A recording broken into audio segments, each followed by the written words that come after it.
Hello, this is your boy Miguel for the Mobile Mechanic 757, working on a high pressure pump on a GMC Terrain.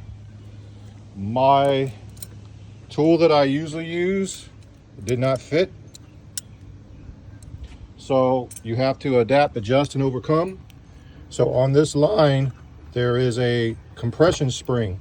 So what I had to do is I took a hose clamp, and it works on most compression springs, and I cut, and I just dropped it, but you cut this piece off right here, and then you smush it into the diameter that you need.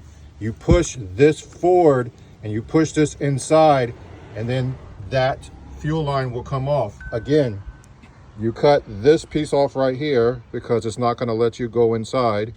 Once you do that, you undo it, you wrap it around right here, you push it inside. You have to finagle it, so I used a pair of pliers to make it round. And then once I did that, I push this line forward, and then I push this in at the same time and push backwards, and this is something that will work in the field.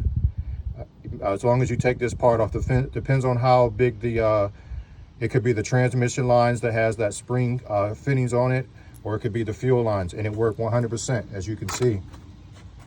This is just a mechanic tip. You have to adjust and overcome when you're in the field, and do what you have to do. If you like this video, please like, subscribe, and share. Thank you.